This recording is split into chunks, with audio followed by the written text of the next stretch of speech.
Hi guys, welcome back to another episode of Matt's Movie News. First episode of the new season. Got three more topics for you guys today.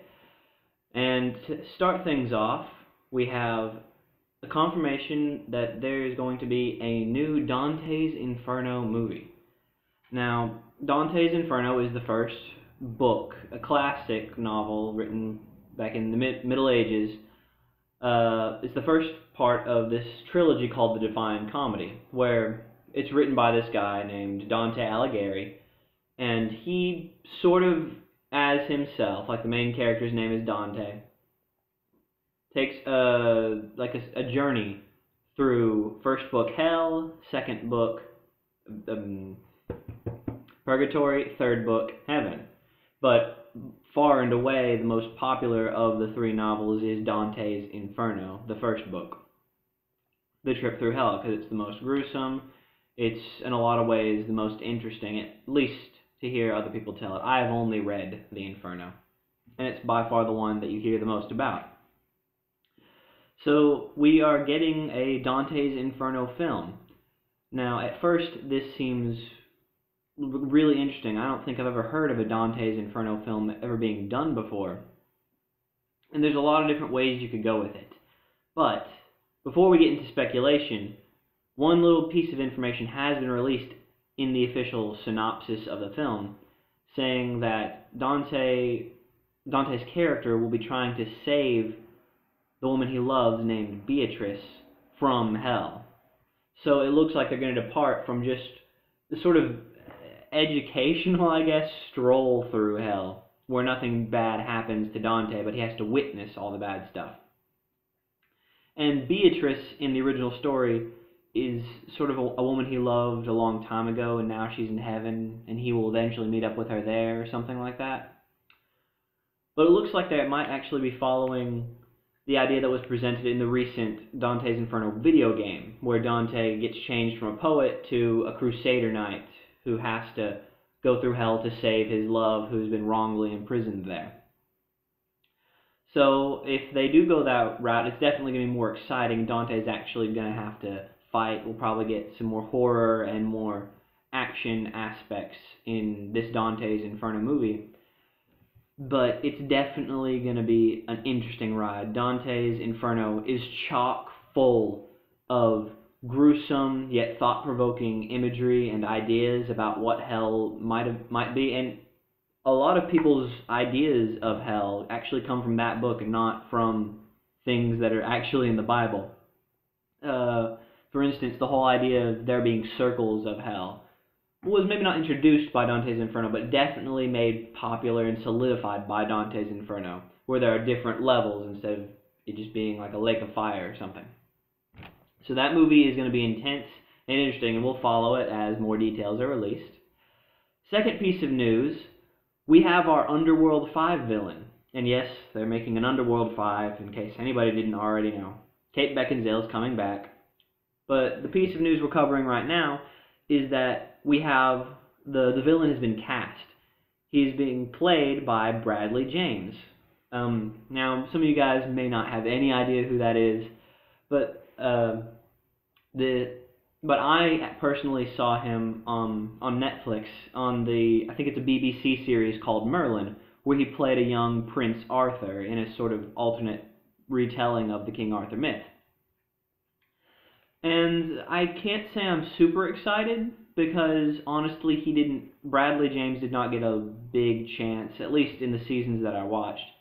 He didn't get a big chance to shine as an actor or an action star or anything. He did a fine job, and okay, he never did anything that made me think he was like a bad actor or anything. But he's definitely a smaller time actor. So this could be his chance to step into the limelight, as it were, of Hollywood stars, make a name for himself as this Underworld 5 villain. Or it might just be that the producers of Underworld 5 are looking for somebody maybe a little bit cheaper to play their villain in Underworld. Either way, we'll see how it goes. I'm hopefully optimistic because I liked him in the show, and I hope he makes a good villain for Underworld 5. So, biggest piece of news by far that we've got is there has been an official photo and some more information released about the upcoming 2016 film Assassin's Creed, starring Michael Fassbender. Now the photo looks awesome. I'm sorry I can't show it here. Just no.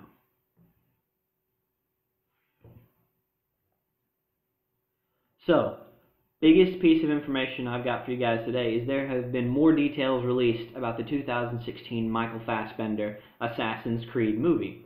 I love Assassin's Creed. I think it's a really cool and epic series. I've played all the games up through number 3, and I was curious to exactly how they were going to deal with the big problem that all video game movies have. Well,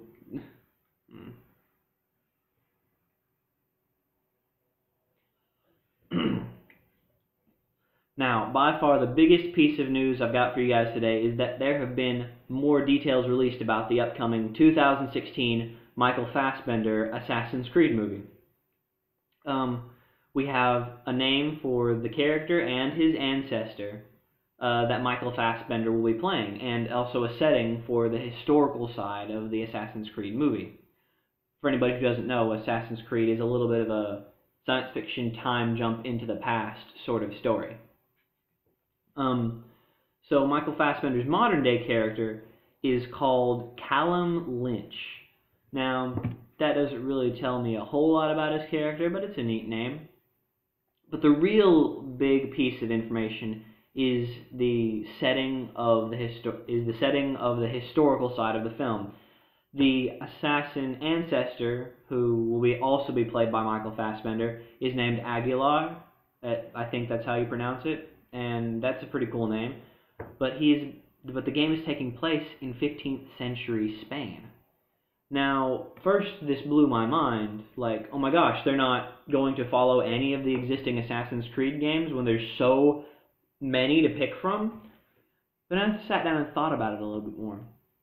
This could actually be a really, really smart move on the part of the filmmakers, because the number one problem that all video game movies face is they have to stick to the story of their game, and they end up either deviating so much from it that the movie's like not even retelling the same story anymore, or the game had so little story to begin with and was just so focused on the gameplay and the theme that there's not enough story to go on, and the filmmakers have to make something up, which, again, doesn't fit with the original game.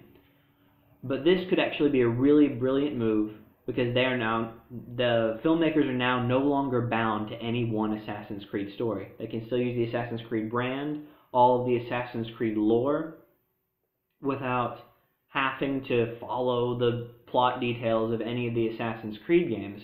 And this could be a completely new adventure, but still using the Animus and the Pieces of Eden and the Hidden Blades and all the cool things that we love about Assassin's Creed, but in a new setting. And honestly, the games do this a whole lot.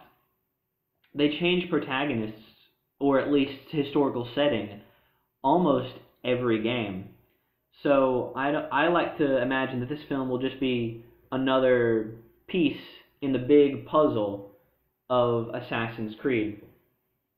And hopefully what they're trying to do is set up a shared universe, to where you might see something from the game referenced in the film and vice versa, and they can sort of progress parallel to each other, especially if more movies come out after this one and it's successful. And I think that is the way to go. I think they're making a very good decision, and I really hope this Assassin's Creed movie can break that mold of video game movies just being bad.